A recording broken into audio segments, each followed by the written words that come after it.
नमस्कार, आप सभी का भक्ति ही जीवन चैनल पर स्वागत है।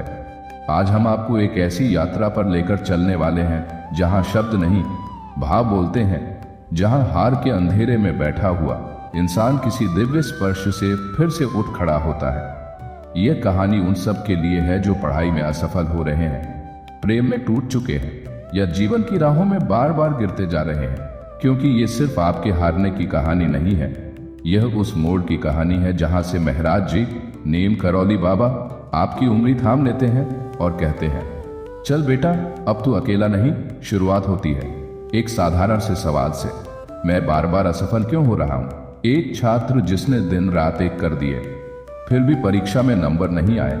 एक प्रेमी जिसने सच्चे दिल से चाहा फिर भी उसे छोड़ दिया गया। एक साधारण इंसान जो हर दिन संघर्ष करता है फिर भी जीवन में कुछ बदलता नहीं। ऐसे हर इंसान की आत्मा एक ही प्रश्न से जूझ रही होती है, भगवान आखिर मुझसे क्या गलती हो गई। लेकिन क्या आपने कभी सोचा है, क्या ये असफलता सच में सजा है या ये एक संदेश है।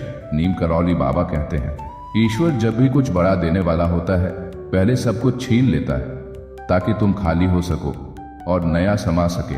आप सोच रहे होंगे, क्या वाकई मेरी ये सारी असफलताएं किसी बड़ी तैयारी का हिस्सा है। तो सुनिए एक ऐसी कथा जो शायद आपके दिल को छू जाएगी। एक युवक था, उसने 3 बार यूपीएससी की परीक्षा दी, तीनों बार असफल। उसने घर छोड़ा, अपने शहर से दूर चला गया और कैची धाम पहुंच गया। वह बाबा के सामने फूट फूट कर रोया और बोला, महाराज जी मुझ में क्या कमी रह गई। मैंने सब कुछ किया फिर भी हर बार हार क्यों मिली। बाबा ने मुस्कुराते हुए सिर्फ एक वाक्य कहा, तू मुझे जानने नहीं आया, तू खुद को मनवाने आया है। पहले खुद को जान। उस युवक ने उस वाक्य को अपने जीवन की दिशा बना लिया। उसने ध्यान किया, आत्ममंथन किया और पाया कि वह केवल समाज को खुश करने के लिए पढ़ रहा था, खुद को नहीं। 4 साल बाद वही युवक एक साधु बन चुका था। अब वह यूपीएससी पास नहीं कर पाया था, लेकिन हजारों युवाओं का जीवन बदल रहा था। उसके मार्गदर्शन से उसने जीवन की असली सफलता को पा लिया था। स्वयं को जानना और स्वयं को स्वीकारना। नीम करौली बाबा कहते हैं, जब तक तुम अपनी असफलताओं को देखकर टूटते रहोगे तब तक तुम यह समझ ही नहीं पाओगे कि असफलता एक सीढ़ी है, गिराने के लिए नहीं, उठाने के लिए। अब आप कहेंगे, बाबा लेकिन पढ़ाई तो करनी ही है, नौकरी तो चाहिए, जीवन साथी तो चाहिए, बिल्कुल चाहिए। और बाबा यही कहते हैं, पर इन चीजों को पाने की लालसा तुम्हारी आत्मा को मत बेच दे। आपने शायद महसूस किया होगा, जब आप बहुत लालायित होकर किसी चीज को पाना चाहते हैं, पढ़ाई हो, प्रेम हो, नौकरी हो, तब मन में डर भर जाता है, आशंका बढ़ती है और धीरे धीरे आत्मबल खत्म होने लगता है। यहीं पर नीम करौली बाबा कहते हैं, सफलता पाने के लिए साधना जरूरी है और साधना केवल मंदिर में बैठने से नहीं होती। हर दिन का अनुशासन, हर सुबह का संकल्प, हर रात की आत्मस्वीकृति, ये भी तो साधना है।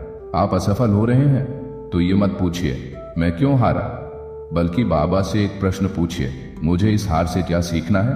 बाबा कहते हैं, जीवन में 2 तरह के लोग होते हैं, एक जो हर बार गिरकर भी अपने विश्वास को नहीं गिरने देते और दूसरे जो पहले ही हार मान लेते हैं। ईश्वर सिर्फ पहले वाले को ही चुनता है। अब आइए जानते हैं उस रहस्य को जिससे आप खुद को उठा सकते हैं, चाहे आप किसी भी असफलता में डूबे हों, पढ़ाई, प्रेम या जीवन। पहला कदम, शांत हो जाइए। खुद से कहिए, मैं रुका हूं लेकिन खत्म नहीं। हर असफलता के बाद मन उथल पुथल करता है। बाबा कहते हैं, मन शांत हो तभी गुरु की बात सुनी जा सकती है। दूसरा कदम, सत्य स्वीकार करें। अगर आप असफल हुए हैं तो उसमें कहीं ना कहीं आपकी तैयारी, आपकी मनस्थिति या आपके दृष्टिकोण में कोई कमी रही होगी। इसको माने बिना अगली सफलता तक नहीं पहुंचा जा सकता। तीसरा कदम, रोज 10 मिनट बाबा के नाम का जाप करें। कोई कठिन मंत्र नहीं, बस शांति से आंख बंद करके कहें, बाबा नीम करौली मुझे सही रास्ता दिखाओ। ये वाक्य धीरे धीरे आपके अंदर नई ऊर्जा भर देगा, क्योंकि बाबा को बुलाने के लिए बस एक आर्तनाद काफी होता है। चौथा कदम, रोज कुछ ना कुछ सुधारें। एक दिन में किताब नहीं पढ़ सकते, कोई बात नहीं, 1 पेज पढ़िए, लेकिन पूरा पढ़िए, मन से पढ़िए। प्रेम में विश्वास टूट गया तो खुद को टूटने मत दीजिए। बाबा कहते हैं, जब प्रेम में हार होती है तब आत्मा की शक्ति जागती है। पांचवा कदम, अकेलेपन को दोस्त बनाइए। नीम करौली बाबा ने अपने जीवन के अनेक वर्ष एकांत में बिताए। वे कहते हैं, जो अकेले रहना सीख गया वह ब्रह्मांड से संवाद करना सीख गया। आपका अकेलापन आपकी सबसे बड़ी शक्ति बन सकता है अगर आप उसे भाग्य समझें। छठा कदम, किसी एक जरूरतमंद की मदद कीजिए। बाबा कहते थे, सेवा सबसे बड़ी साधना है। जब आप किसी दुखी की मदद करते हैं तो आपके भीतर का अवसाद खुद ब खुद पिघलने लगता है। सातवां और अंतिम कदम, हर सुबह बाबा को धन्यवाद दीजिए, चाहे कल का दिन बुरा ही क्यों ना रहा हो। आज की सुबह एक नई आशा है। नीम करौली बाबा को स्मरण कीजिए, कहिए, हे बाबा मुझे आज और मजबूत बनाओ। जब आप ये 7 चरण अपने जीवन में उतारते हैं तो धीरे धीरे सफलता आपकी ओर चल कर आती है, फिर चाहे वो परीक्षा की हो, प्रेम की हो या जीवन की। आप सोचते होंगे कि क्या ऐसा संभव है? तो उत्तर है हाँ, क्योंकि बाबा कहते हैं, जो सच्चे मन से प्रयास करता है उसे हर हार एक अगली जीत की तैयारी लगती है। तो मेरे प्यारे भाई और बहन, यदि तुम प्रेम में टूटे हो, पढ़ाई में फेल हो गए हो, जीवन से निराश हो, तो घबराओ मत। बाबा के चरणों में सिर रखो, उनसे कहे,